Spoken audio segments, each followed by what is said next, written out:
بات ہے وقت کے امیر کی بات ہے بڑے قرآن حدیث کی وہ بات جو قربانی دیتے ہیں نا اللہ پر کھولتے ہیں وہی قرآن حدیث پڑھتے ہیں. ایک عرب میں ہم لوگ جب وہاں پہ رکتے تو کچھ علماء کی تشکیل ہوتی ہے آپ ان کے مشورے میں آؤ اور سامنے ہمارا اجتماع حاضری کرنا ہے. تو شیخ محمود جو پہلے کے ذمہ دار ہیں ٹھیک فیصلہ ہے وہ کہنے لگے کہ واقعی نظام الدین کی بات تو عجیب ہے کہ ہم اس زمانے سے جاتے ہیں یعنی 50 سال سے نظام الدین حضرت مولانا فاطمی کے زمانے سے کہنے لگے ابھی کا حال یہ ہے وہاں آپ جاؤ تو ایسا لگے گا کہ آپ دور نبوت میں داخل ہو گئے. عرب عالم بڑے ذمہ دار بڑے پرہیزگار تقوی ہم تو ساتھ رہ کے لیکن کیا کہنے لگے کہنے یہ جو کہہ رہے ہیں نا بالکل صحیح بات کر رہے ہیں. نظام الدین جاتے ہی ایسا لگتا ہے کہ ہم دور نبوت اور دور صحابہ میں آ گئے. پوری دنیا آپ کے سامنے سے کھل کے آ جائے گی کہ ذمہ داری کیا ہے کیا کہنا ہے. اس کے لیے قربانی دیتے ہیں. ایک عرب کہنے لگے کہ ہم جب وہاں جاتے ہیں تو ہم تو حدیث یہاں پڑھا رہے ہیں لیکن بغلے والی کرسی میں جاتے ہیں اس کرسی سے بات کھلتی ہے جسے گرا کھولا جا رہا ہے. ایک عرب کہنے لگی کہنے لگے ہر رجل اللہ سبحانہ کہتا ہوں کہ یہ آدمی جو حضرت کے بارے میں کہ اللہ نے اس آدمی کو چنا ہے. تو میں نے کہا ابھی شک ایسی کوئی شک ہے تو شک کی بات نہیں ہے یہ اللہ کا کام ہے. اللہ جگہ کے انتخاب بھی اللہ کرتے ہیں اور افراد کے انتخاب بھی اللہ کرتے ہیں. یہ تو اللہ کا کام ہے اس کا کام ہے. اس نے بڑے دھیان توجہ کے ساتھ ایک مجلس ختم ہو گئی وقت تھوڑا ہے اس نے مذاکرہ ہوا تب تھوڑی سی بات حضرت کی بات آ جائے تاکہ ہم تازہ کم ہو جائیں ہمارے ایمانی جذبات فکریں بڑھ جائیں اور اس مجلس میں ہم کچھ آزاد کر کے بیرون کے اعتبار سے چاچا بیٹی کے اعتبار سے ہر اعتبار سے ہم یہاں عزت کریں. ٹھیک ہے دھیان توجہ کے ساتھ سنیں لیکن بڑھتی چیز کے لیے کیا ہوگا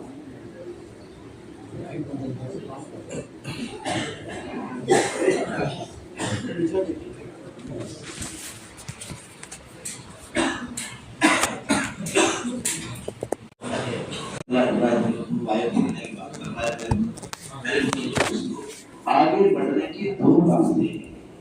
اس کا چلتا ہے بات سن کر اندر قلم آگے بڑھیں. دو راستے ہیں آگے بڑھنے کے. ایک راستہ تو قبولیت کا ہے ایک راستہ جس کا تعلق صفات سے. ایک آگے بڑھنے کا راستہ جو نظر آتا ہے شہرت کا. ایک راستہ قبولیت کا اور ایک راستہ شہرت سے بھی آدمی کو اس کا دھوکہ لگ جاتا ہے کہ آگے بڑھ رہا ہے. حالانکہ مشہور ہونا اصل نہیں ہے مقبول ہونا. شہرت اور قبولیت میں فرق. قبولیت کا تعلق صفات قبولیت سے ہے اس لیے کہ شہرت اور قبولیت میں فرق یہ ہے کہ شہرت کی ابتدا زمین سے ہوتی ہے بادلوں تک بھی نہیں پہنچتی اور قبولیت کی ابتدا عرش سے ہوتی ہے.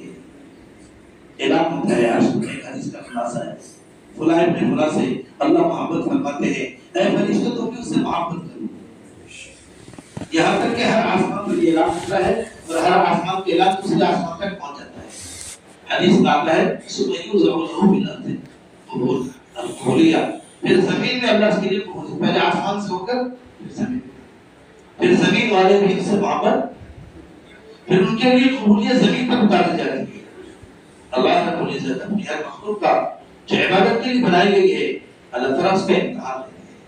یہ بندہ اطاعت پر ہے یہ خواہش پر. قبولیت کی جو صفات ہے اس کی پہلی بنیادی صفت کیا ہے اطاعت. یہ بندہ اطاعت پر ہے یا خواہش پر. اگر وہ قبولیت والا ہے تو امتحان میں کامیاب ہو کر آگے بڑھے گا. نعوذ باللہ ثم نعوذ باللہ اگر مشورت پر ہے تو انکار کر کے پیچھے رکھے گا. یہ ہے اللہ کا سامنا کہ اللہ رب العزت اس کام میں امتحان قدم قدم میں لے گی. آپ جس سطح کے امتحان پر کامیاب ہو جائیں گے آپ کو اس سے اگلے ڈگری مل جائے گی. دنیا کا دستور ہے ایسے ہی اللہ کا ہے. اور یہ جو امتحان قبولیت کا امتحان یہ سخت امتحان ساری دنیا کا دستور ہے. آپ جس سطح کے امتحان پر کامیاب ہو جائیں گے آپ اس سے اگلے ڈگری کسی بھی لائن میں آپ مجھے ڈاکٹر میں جائیں انجینئر میں جائیں تعلیم میں جائیں جس سندھی کا آپ کا امتحان ہوگا اگر اس میں آپ کامیاب ہو گئے تو آپ کو اسی وقت ترقی، ورنہ اگر فیل ہو گئے تو نیچے چلے۔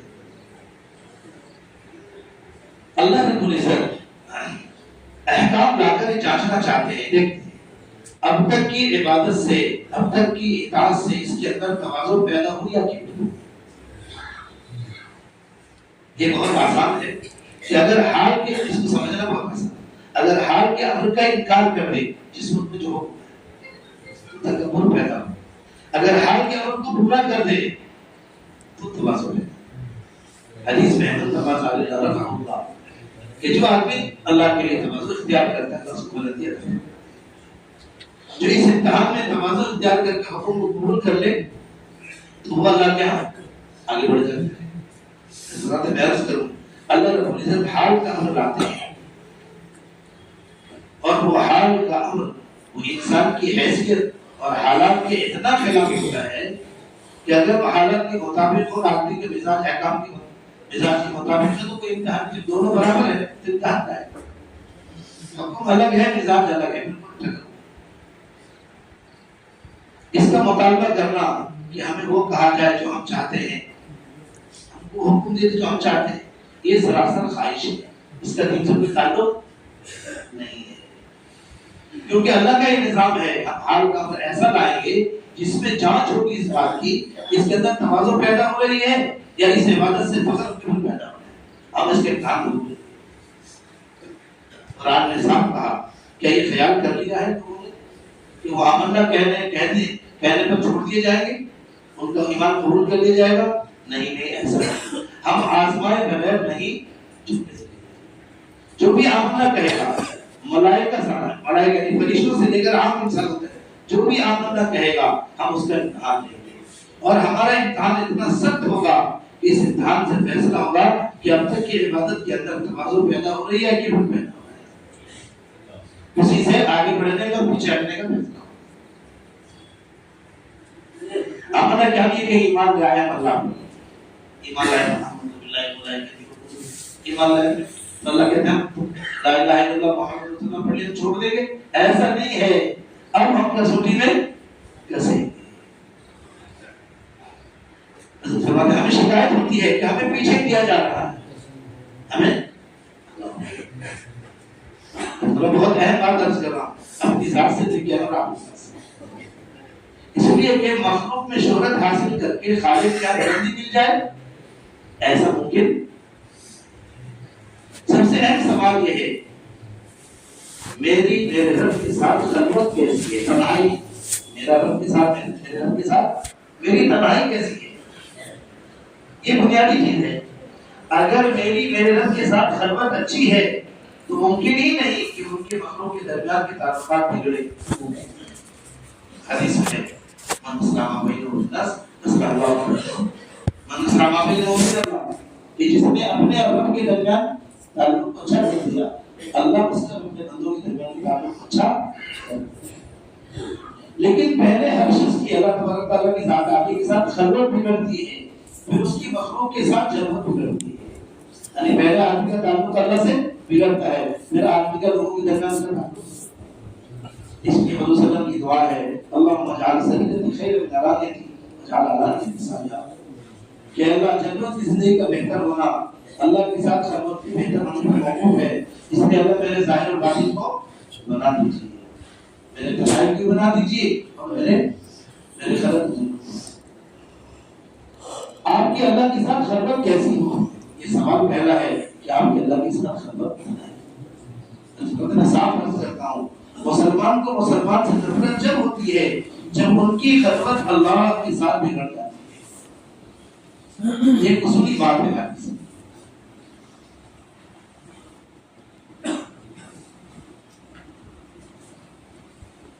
اجتماعی طور پر امت کے سارے مسائل کا حل، اس کی پہلی شرط یہ ہے کہ ہماری تنہائی اللہ کے ساتھ، اللہ کے ساتھ۔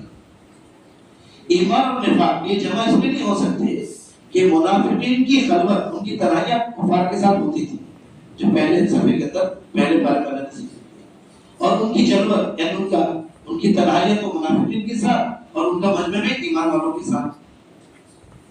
تو قرآن نے اسے خلوت کہہ کر بیان کیا خلوت کا اگر کوئی توجہ دے تو قرآن نے اس کو خلوت کہا ہے، تنہائی نہیں خلوت۔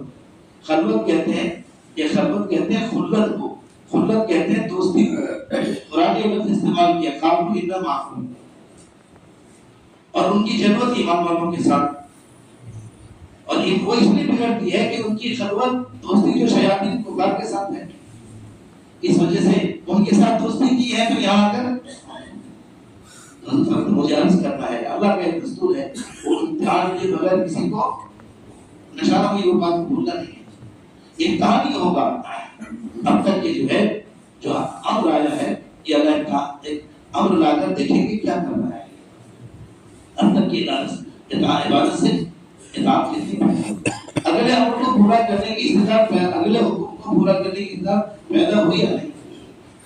اس لیے اگر کبر پیدا ہو رہا ہے نعوذ باللہ، یہ اگلے امر کا صاف انکار کر دے گا، اور اگلے امر کہے گا میرے ساتھ سلوک کر رہے ہیں، خام کر میرے اوپر بول ڈال رہے ہیں، یہ میرے ساتھ جاتی ہے کہ مجھے ایسے کام کے کرنے کے لیے کہا جائے تو میں نہیں کرتا، میرے کرنے کا نہیں۔ اگر کبر پیدا رہا ہے تو یہ بات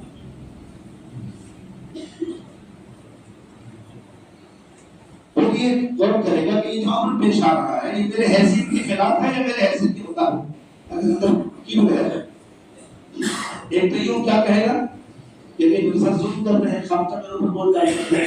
دوسرے دیکھے گا یہ جو حکم دے رہے ہیں یہ میرے کرنے کا ہے یا نہیں، میری حیثیت کے مطابق۔ اس لیے کہ اللہ کا دستور یہ ہے وہ حکم لائیں گے جس سے فیصلہ ہو کہ تواضع پیدا ہو رہی ہے کہ نہیں پیدا۔ اللہ ایسا حکم لائے گا۔ پہلا امتحان دے، اللہ نے پہلا امتحان ملائکہ کر دیا، فرشتوں سب سے آگے عبادت میں وہی ہے، پہلا امتحان وہی ہے، اور امتحان لے لیا اللہ تعالیٰ کی عبادت ہوتی، اللہ کو سجدہ ہوتے، اللہ کو سجدہ کر رہے ہیں، اللہ کا امر آ گیا کہ کیا کرو آگے۔ ایک ایسا امر ہے جو حیثیت کے بالکل خلاف، ہماری حیثیت اعلیٰ ہے، ان کی حیثیت ادنا ہے، ہماری حیثیت پرانا ہونا ہے، ان کی حیثیت نیا ہونا ہے، ہماری حیثیت روشنی کی ہے، ان کی حیثیت ظلمت کی۔ یہ تو ابھی پیدا ہوئے ہیں، ہم تو بہت پرانے ہیں، ہمارے اندر مقابلہ ہی آدم علیہ السلام کو اللہ سمجھ کر ابلیس نے سجدے سے انکار کر دیا۔ یہ اس کے کفر کا سبب بنا، یہ اس کے کفر کا، ملائکہ نے سجدہ کر لیا، مقرب ہو گئے، اور شیطان نے انکار کر دیا۔ پھر اس میں ایک صحابہ کا واقعہ، ایک تو قرآن حدیث سے یہی واقعہ، اہل یمن نے حضرت اسامہ کے انتظار کو حقیر سمجھا، یہ اہل یمن کے اقتدار کا سبب بنا۔ میں ایک اوپر کی بات اور ایک بالکل نیچے کی بات کر رہا ہوں۔ ایک آسمان کی بات ہے کہ آسمان والا نے حکم دیا کہ تم اس کو سجدہ کرو، آدم علیہ السلام اس نے کر لیا، وہ پاس ہو گئے، آگے بڑھ گئے، اور شیطان نے انکار کیا، وہ نیچے چلے گئے۔ اور ایک زمین کا واقعہ کہ اللہ کے نبی صلی اللہ علیہ وسلم حج میں تھے، پورا واقعہ آپ کے ذہن میں ہوگا، آپ حج میں تھے، عرفات سے نکلنے میں تھوڑی حضرت عثمان کو صبح سے فارغ ہونے کے لیے، تو آپ پوری جماعت کو روکے رہے انتظار میں۔ ہم لوگ کہہ رہے وقت ہو گیا اور ضرور جا ہی رہے ہیں، تھوڑی دیر کے بعد عثمان آئے، آپ نے کہا چلو، تو کہنے کو کرو آگے کرو اٹھا، اس کے لیے پوری جماعت کو، اتنی بڑی جماعت کو ضرور کے رکھے، یہ گھٹیا کہ آپ علیہ السلام نے دنیا سے پردہ فرما گئے ہیں۔ اس کے بعد جو ارتداد کی لہر چلی ہے، ایمان والے یہ جو حقیر سمجھے تھے وہ بھی اسے لپٹ چلے۔ آپ دونوں پر غور فرمائیں، ایک ہے اوپر کی بات، ہمارے عالم میں آدم کو آگے سمجھ کر ابلیس نے سجدے سے انکار کیا، مجھے یہاں پر میں سجدہ کروں، میرے حیثیت کے خلاف میں نہیں کر سکتا، آپ کوئی اور حکم دیجیے ہم کر لیں۔ تو ایک ابلیس کے ابلیس بننے کا غصہ یہی ہے کہ وہ حال کے امر کو سمجھ کر یہ دیکھے ایا میں کام کر سکتا ہوں یا نہیں، میرے کرنے کا ہے یا نہیں۔ حضرت کے لیے یہ شیطان بننے کا غصہ ہے کہ کوئی حکم آ جائے، میرے کر سکوں گے نہیں کر سکتے گا، میرے حیثیت کی معافی جائے نہیں ہے۔ اس کے علماء نے لکھا ہے اللہ تعالیٰ کی آسمانوں پر پہلی جو نافرمانی ہوئی ہے وہ حسد کی وجہ سے ہوئی، اور زمین پر جو پہلا فصل ہوا ہے وہ حسد کی وجہ سے ہوئی۔ پہلی نافرمانی زمین پر حسد کی وجہ سے، اور پہلی نافرمانی اللہ تعالیٰ کی آسمانوں کی حسد کی وجہ سے۔ میں نے ایک بات عرض کی کہ امتحان تھا، اللہ رب العزت نے حکم دیا آدم کو سجدہ کرو، ابلیس انکار کیا. معلوم ہوا کہ عمل کرتے کرتے کبر بھی پیدا ہو سکتا ہے اور تواضع بھی. یہ ہم کو چیک دیکھنا ہے کہ عمل کرتے کرتے کبر بنتا ہے یا اگر کبر پیدا ہو رہا ہے تو اگلے ہم کو دیکھا جائے گا یہ کام ہمارے کرنے کا. یہ قرآن نے کہا وَكَذَلِكَ فَتَنَّا بَعْضَهُم بِبَعْضٍ لِيَقُولُوا أَهَؤُلَاءِ مَنَّ اللَّهُ عَلَيْهِمْ. عجیب بات قرآن کا ہے کہ ہم اس طرح بھی امتحان لیتے ہیں کہ یہ آپس میں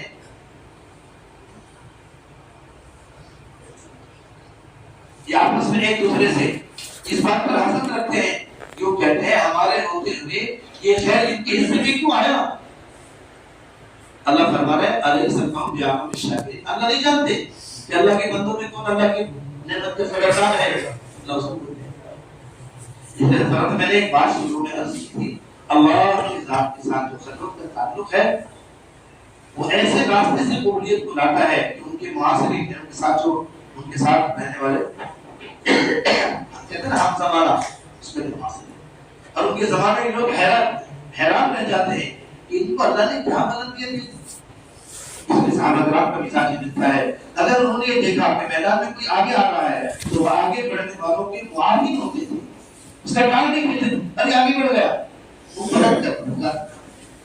جو آگے بڑھے گا اس کا کام کریں گے. کام اس لیے کریں گے تاکہ اس جنگ میں ہمارا حصہ ہو جائے. یہ نہیں ہم تو آنا ہے اب یہ چھوٹوں سے کیا لینا ہے. عمر کا نما بیت اللہ ایک واقعہ بتا رہے ہیں. ایک صحابہ ایک تعاون کرتے تھے خیر کے کتنے مطالعہ خیر کی تلاش میں رہتے. ابو بکر عمر کا نما بیت اللہ سے کعبہ سے طواف کر کے باہر نکلے. سامنے سے دیکھا ایک شخص دونوں بزرگ ایک شخص اپنی بڑی ماں کو اپنے پیٹ پر طواف کرانے کے لیے لے کے آتا ہے. دونوں نے کہا چلو یہ اپنی ماں کو پیٹ پر طواف کرائے گا اس کی دعائیں قبول ہوں گی. چلو ہم اس کے پیچھے پیچھے چلتے ہیں اس سے دعا کی درخواست کرتے ہیں. ایسا یہ بھی کام تو بہت بڑے ہیں. یہ آدمی کا یہ نہیں کہ ہم کہاں یہ کہاں ان سے کیا کہنا. حالانکہ آپ جانتے ہیں کہ دونوں کا درجہ وہ ہے ابو بکر عمر. یہ درجہ یہ ہے سارے صحابہ بھی اگر جمع ہو جائے تو ابو بکر کے درجے کو ساری مخلوق کا وزن ان کے ایمان کا وزن اور ابو بکر کے ایمان کا وزن مشہور کرنے سے. مثال عرض کر رہا ہوں. میں نے عرض کیا کہ اللہ کی طرف سے ایمان میں امتحان ہوتا ہے. ہم اس طرح کے امتحان لیتے ہیں. ہم بعض کو بعض سے آگے بڑھائیں گے تو ان میں دیکھا جائے گا ان میں اب تک کی عبادت سے محنت سے تواضع پیدا ہوا ہے. اب آپ اس میں تھوڑا ابلیس نے انکار بھی کیا بڑھائی جائے کہ نہیں میری حیثیت سے نیچے کا کام نہیں میری حیثیت کے خلاف.